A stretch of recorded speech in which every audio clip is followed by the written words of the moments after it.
दोस्तों, आज मैं आपको 2024 में रिलीज हुई जेक गिलनहाल की एक शानदार और मजेदार मूवी रोड हाउस सुसु के बारे में बताने जा रहा हूँ। इस मूवी में आप देखेंगे एक यूएफसी फाइटर की कहानी जिसका दिमाग थोड़ा अलग है। अगर वह एक बार गुस्से में आ जाए तो सामने वाले की बैंड बजा देता है। मूवी काफी इंटरेस्टिंग है, तो आखिर तक बने रहना। मूवी की शुरुआत में हम एक लड़की को देखते हैं जो एक फाइट क्लब में किसी कार्टर फोर्ड नाम के बॉक्सर्स को ढूंढने आई है। बारटेंडर उस बॉक्सर्स की तरफ इशारा करते हुए बताता है कि वही है जो पिछले कुछ दिनों में 6 बॉक्सर्स को नॉकआउट कर चुका है। यहाँ ऐसा कोई भी नहीं था जो उसका मुकाबला कर सके। तभी कहानी के हीरो डॉल्टन की एंट्री होती है। डॉल्टन कार्टर का चैलेंज एक्सेप्ट करता है और जैसे ही रिंग में उतरता है कार्टर की हालत खराब हो जाती है। वह तुरंत रिंग छोड़कर भाग जाता है, जिससे साफ होता है कि डॉल्ट कितना खतरनाक फाइटर है। यहाँ के रूल्स के मुताबिक जो फाइटर रिंग में सबसे ज्यादा समय तक टिकता है वही विजेता होता है। डॉल्ट को विजेता घोषित कर दिया जाता है और उसे पैसे मिलते हैं। जैसे ही वह क्लब से बाहर निकलता है, एक सट्टेबाज उसे चाकू मारने की कोशिश करता है क्योंकि उसका पैसा डूब चुका था। लेकिन डॉल्ट चाकू लगने के बावजूद बिल्कुल कूल रहता है और सट्टेबाज को माफ कर देता है। इतने में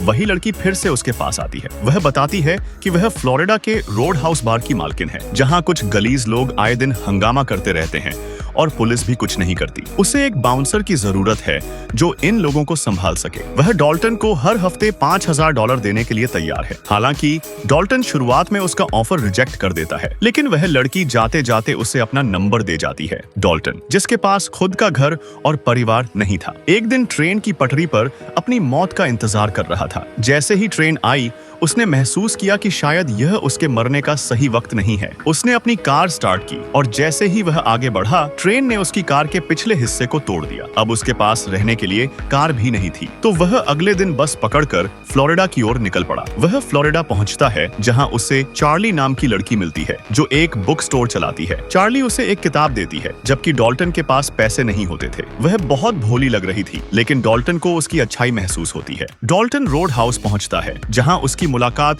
बारटेंडर जूलिया से होती है। वह एक खूबसूरत और गोल मटोल लड़की होती है और डॉल्ट को यहाँ के हालात बताते हुए कहती है कि अब तक कई बाउंसरों को बुलाया गया था, लेकिन कोई भी 2 दिन से ज्यादा नहीं टिक सका। वह अब डॉल्ट से उम्मीद करती है कि वह सब कुछ ठीक कर देगा। यहाँ डॉल्टन को इस क्लब के अंदर कई परेशानियों का सामना करना पड़ता है, जैसे बाइकर्स की गैंग का आना और फिर लड़ाई का होना। लेकिन डॉल्टन अपनी ताकत से सबको काबू कर लेता है। उसे यह जगह पसंद आ जाती है और वह यहीं रहने का फैसला करता है। जूलिया और फ्रैंकी दोनों डॉल्ट पर भरोसा करने लगते हैं कि वह यहाँ की हालत को सुधार सकता है। यह कहानी लगातार आगे बढ़ती रहती है, जिसमें डॉल्टन के साहस और समझदारी से सभी समस्याओं का समाधान निकाला जाता है। दूसरी ओर हमें एक विलेन दिखाया जाता है जिसका नाम ब्रंड है। वह अपने आदमियों को भेजकर रोड हाउस में तोड़-फोड़ करवाता रहता है। वह चाहता है कि यह तोड़-फोड़ जारी रहे, लेकिन उसका मुख्य आदमी डेल अब भी अस्पताल में भर्ती है, इसलिए वह तब तक चुप है। इस बीच रोड हाउस पहले की तरह फिर से चमकने लगा है। हर शाम टूरिस्टों की संख्या बढ़ने लगी है और उनकी आमदनी भी दोगुनी हो गई है। सब कुछ ठीक चल रहा था। एक रात डाल्टन बार से निकलकर खाने के लिए रेस्टोरेंट जा रहा था।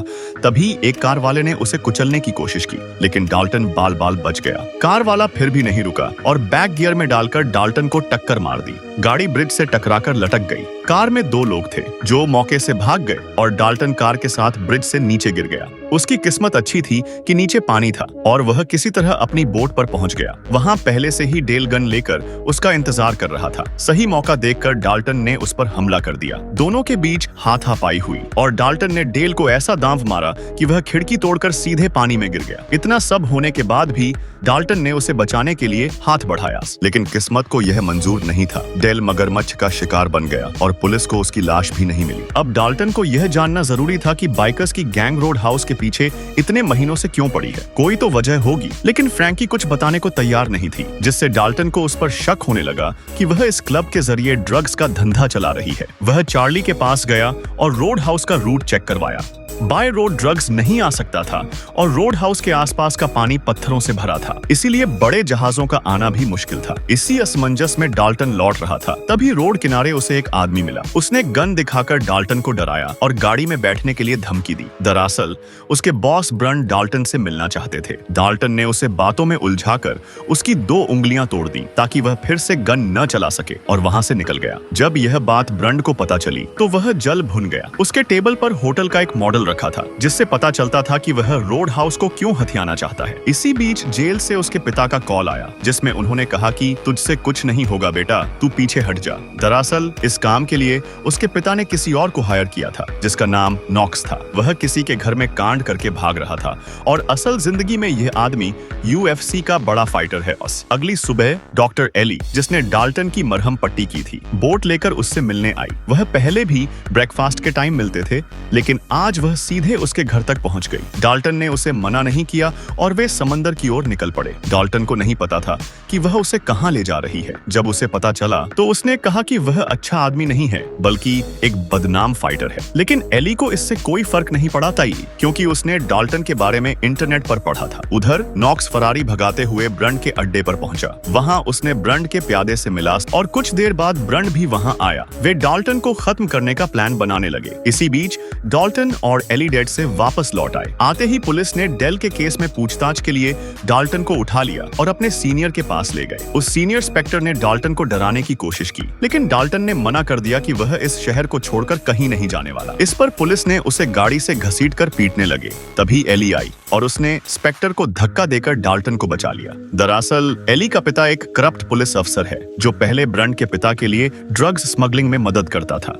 अब वह उसके बेटे के पालतू बन गए हैं। अब तक डाल्टन को सारा खेल समझ आ चुका था कि फ्रैंकी ने उसे झूठ बोलकर यहाँ पर लाया था। दूसरी ओर चार्ली की बुक स्टोर के पास कुछ गुंडे लोहे की रॉड और तेल का गैलन लेकर अंदर घुस गए। शाम हो चुकी थी और क्लब भरा हुआ था। इसी बीच नॉक्स वहां आया और एक लड़की को डराकर डांस करने के लिए मजबूर करने लगा। उसने बेवजह तोड़फोड़ भी शुरू कर दी। बिल्ली बीच में आया तो नॉक्स ने उसे गोल्फ स्टिक से बुरी तरह पीटना शुरू कर दिया। अगले पल 4 लोग उस पर टूट पड़े, लेकिन वह अकेले ही उन चारों पर भारी पड़ रहा था। यह देखकर बाकी लोग भी साहस जुटाने लगे, जो पिछले कुछ दिनों से डर के मारे छिपे हुए थे। डाल्टन ने नॉक्स को समझाया कि उसे अपने आदमियों के साथ वहां से चले जाना चाहिए, लेकिन नॉक्स तो डॉल्ट को परेशान करने आया था। देखते ही दोनों के बीच लड़ाई शुरू हो गई। नॉक्स और उसके लोग डॉल्ट को पकड़कर पीटने लगे, जिससे उसका दिमाग ठिकाने आ गया। वह सब कुछ छोड़कर वहां से निकलने लगा। तभी पुलिस वहां आ गई और सब भाग गए। डॉल्ट ने वहां से बोरिया बिस्तर बांधकर निकल लिया। जब वह चार्ली के बुक स्टोर के पास से गुजर रहा था तो देखा कि गुंडों ने बुक स्टोर को जला दिया है। पुलिस से पता चला कि चार्ली और उसके पिता को अस्पताल में भर्ती कराया गया है। अब डॉल्ट का मूड बदल चुका था। उसे लगा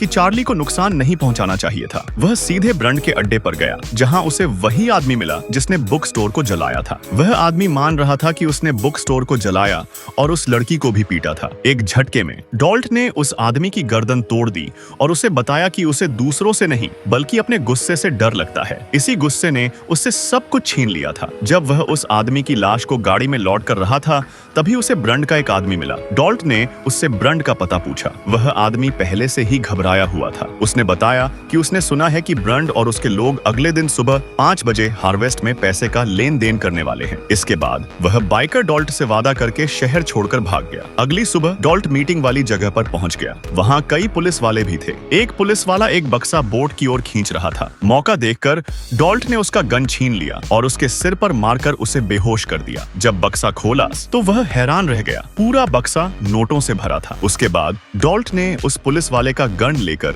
रात को जिस आदमी को मारा था, ऐसा दिखाने के लिए कि ब्रंड के लोग पैसे के लालच में उसके पैसे चुरा रहे हैं। फिर उसने एक लकड़ी उठाई और पुलिस वाले के सिर पर मार दी, यह कहते हुए कि अब उसे महीनों तक कुछ याद नहीं रहेगा। अगले दिन डॉल्ट कुछ बड़ा करने के लिए बम तैयार कर रहा था। इसी बीच डॉक्टर एली के पिता उसके पास आए। उनका काम था ब्रंड के पैसे को सुरक्षित पहुंचाना, लेकिन डॉल्ट ने उनसे पैसे चुरा लिए थे। इसलिए ब्रंड ने उनकी बेटी एली को किडनैप कर लिया था। डॉल्ट को समझ नहीं आया कि एली के पिता को कैसे पता चला कि पैसे उसके पास हैं। एली के पिता ने बताया कि उनका डिप्टी टी, जिसे डॉल्ट ने कोमा में भेजा था, असल में ठीक है। डॉल्ट ने पैसे कहीं छिपा रखे थे, इसीलिए ब्रंड का पता लेकर वादा किया कि वह पैसे लौटाकर उनकी बेटी को वापस लाएगा। कुछ घंटे बाद डॉल्ट एली की बोट लेकर ब्रंड के पास पहुंचा। वहां पहले से ही एली के पिता मौजूद थे। उनके चेहरे पर हंसी देखकर ऐसा लग रहा था कि उनकी बेटी किडनैप नहीं हुई। लेकिन जैसे ही ब्रंड ने बताया कि उसने सच में एली को उठवा लिया है, तो उनके पैरों तले जमीन खिसक गई। ब्रंड अपने पैसों के लिए किसी भी हद तक जा सकता था, क्योंकि उसी पैसों से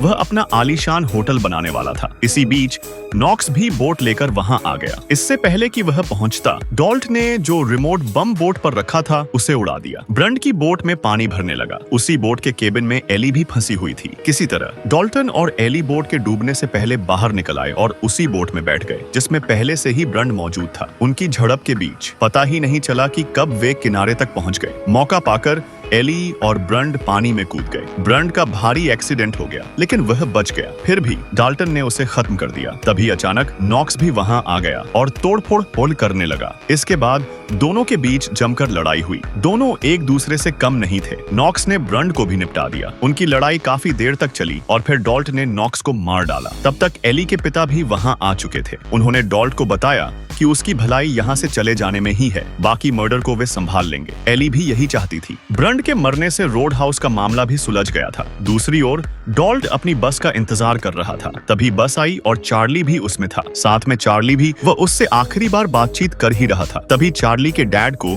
दुकान के अंदर एक बक्सा मिला। उसमें वही किताब था जो चार्ली ने उसे फ्री में दिया था और पूरा बक्सा पैसों से भरा था। जब तक चार्ली के डैड डॉल्ट को रोकते, बस अपनी मंजिल की ओर निकल चुकी थी।